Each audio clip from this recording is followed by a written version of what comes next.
He's a goner. Wow.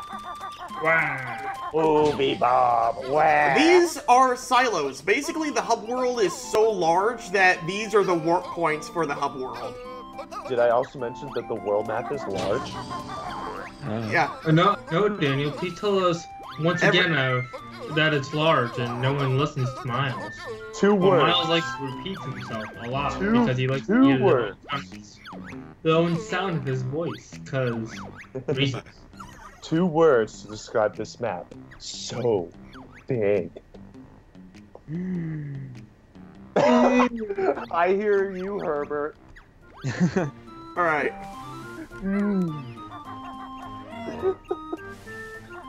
Rest in peace, Adam West.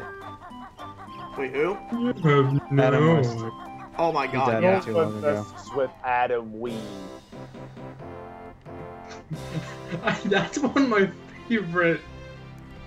Out of everything he does in Family Guy. You know what? Let's in give Family this guy Adam West's Adam West is voice. my favorite. Adam Wee is Yo, my what's favorite. up? I'm King Jingling. King King of all the things, Jinjo. And, oh my god, this guy is so early 2000s, it hurts. I was going to do my Louis Armstrong voice again. No, please, save that for... Save that for when we actually run into Bowser. Okay. Bowser? No. Princess. It's Yeah, it's I said this during the opening cutscene, but I'm gonna say it again just in case it didn't pick up over the loud-ass cutscene. But we're not doing voice acting in this. Oh, right, because it's all... Yeah. So voice acting on top of that would get really tedious really quickly. Yeah. Making millions. Simple. Easy.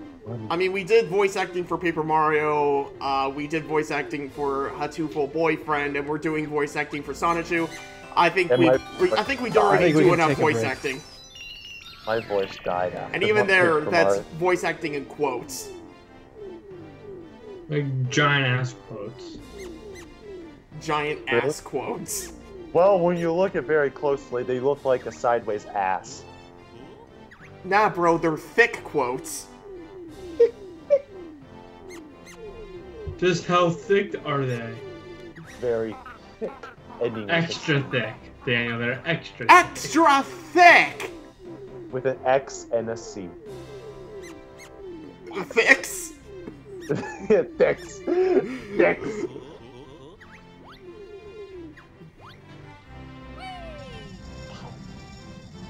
Sorry,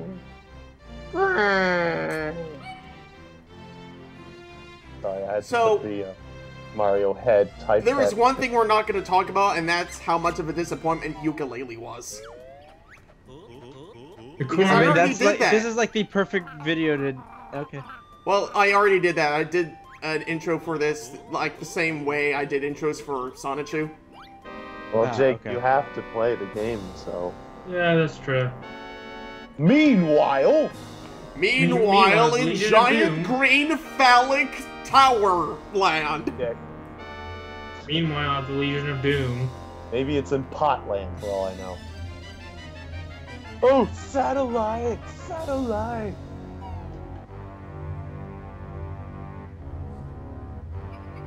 Oh, I'm sorry. This is not a kingdom. This is technology. Dumb. Technology. We have technology. Dan, did you know that there are some people afraid of technology? Technology! Exactly. I don't know Very why, clever, but I don't know why, but I like Cuntilda when she's in her skeleton form. Yeah, She looks more I don't natural know why. that way for some I don't reason. know why. That character design is just a bit more appealing to me.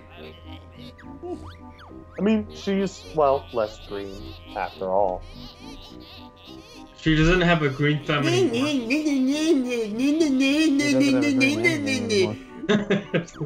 This is how they talk. Right, remember that Nostalgia Critic thing where he talks about the voices in The Adventures of Sonic the Hedgehog?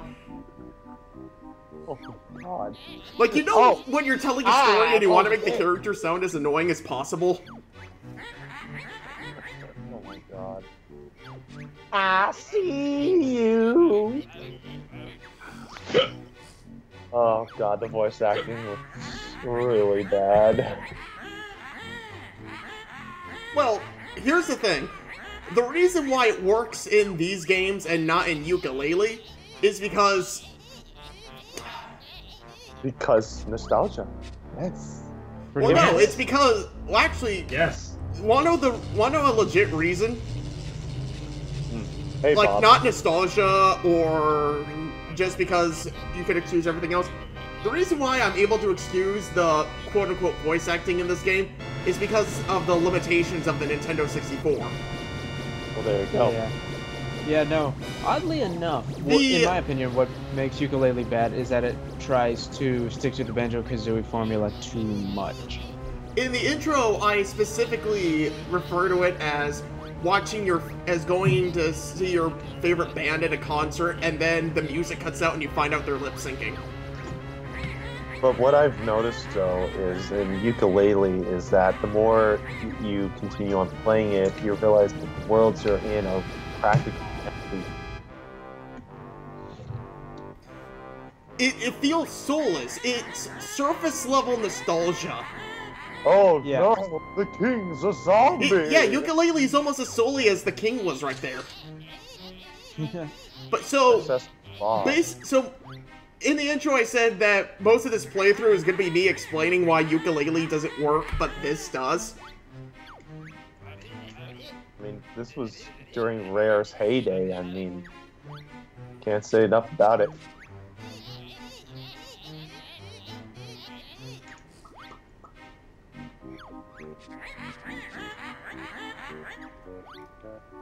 Well, it took about 4 to 5 years to get up to what Banjo-Kazooie is, and then they basically reused a lot of stuff for Banjo Tooie.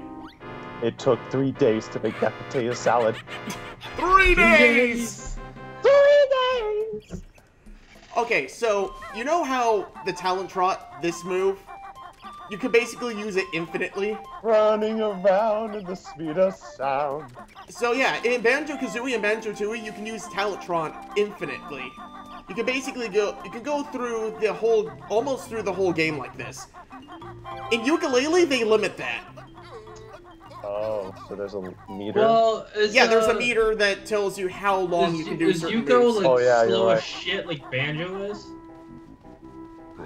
Well, Banjo's slow as shit. That is true, because Yooka-Laylee, my bad. Yuka, I mean, he runs faster than Banjo. Actually, aren't both Yuka and Laylee female? No. Yuka is male, Laylee is female. Okay. So basically Banjo-Kazooie. Yeah. It's a spiritual successor, and everyone knew that. Without the nuts and the bolts. It doesn't even feel like a spiritual successor at this point anymore. It just feels like they lifted the game and slapped a new skin on it. But actually, it doesn't even feel like that. It feels like a flat-out rip-off. But yeah. Okay, what is considered a complete rip-off and a spiritual successor? Like, seriously, what's the difference? Well, a spiritual successor takes the same formula and then adds to it. A rip-off, it just takes the formula. I think, too, is that, you know how when it comes to open-world games, during the 90s, it was mostly collectathons. Nowadays, they're not very popular. Yeah, okay, one of the things I want to bring up with Banjo-Kazooie and Banjo Tooie is that, yes, most of the action was collecting, but for the most part, those collectibles actually did something. It did, and that made you explore the world. Yeah, okay, let me pause to give you some good examples. Alright. Objects and items. Oh, right, we don't have any. We have the ice key, but that's swap and shop, and Yooka-Laylee doesn't have that at all. 10 out of 10. Miles knows what he's collected so far. Nothing. Okay, so in the original Banjo-Kazooie, you collected Jiggies to solve puzzles that were around Cuntilda's lair.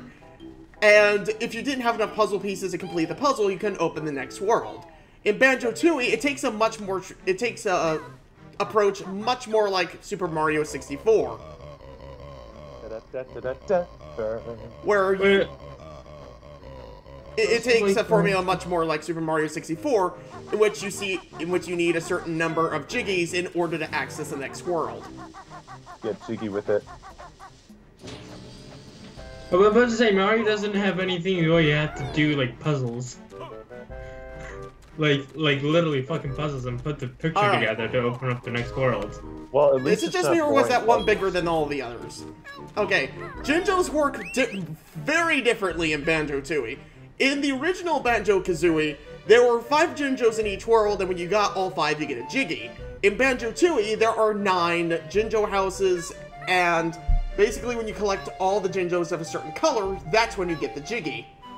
Okay, pop quiz. What color what Jinjo dies? The gray one. Yep, the gray one. The gray one there is completely eradicated. So yeah, here it is. There's all the 9 Jinjo houses.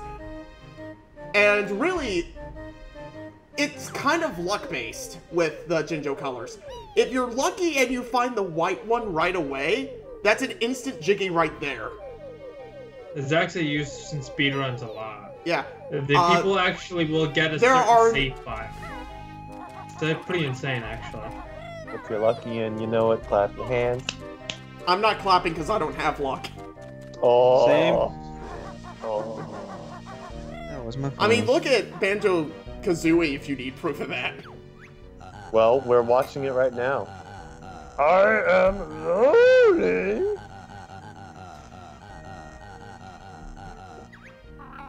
I am lonely. So yeah, once you have enough Jiggies, you come to the Jiggy Wiggy Temple and you do a puzzle. Get Jiggy with it. That sounds familiar. It is. You should at least know that was by Will Smith, right? Yeah. Also, in Banjo-Kazooie, you can basically go through each world and collect everything, almost everything in a world without having to backtrack. In fact, I think there's, I think there's only 1 or 2 Jiggies in the game where you have to get a move from a later world in order to get everything. I do want to say one thing. Every time I see this giant glass Jiggy, I feel like you can just ground pound it.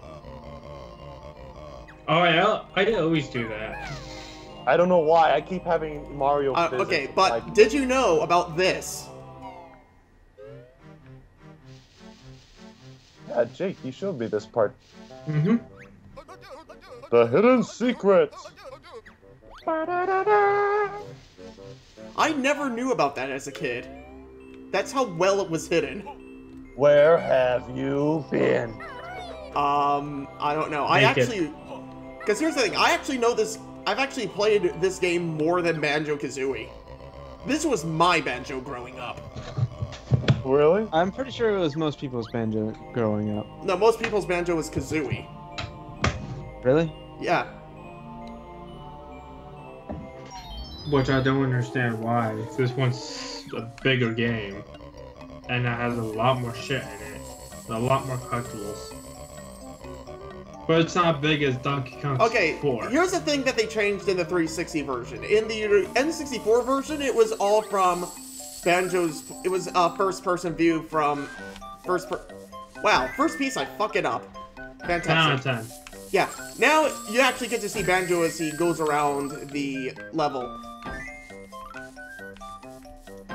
You know, in this entire stream... And in the vein of video games, this gets harder as it goes by. I have a feeling once this video's over, we should probably do a count of how many times we say banjo. Too many. Mm-hmm. There's your It's answer. glowing! Oh, I'm sorry. It's working! It's working!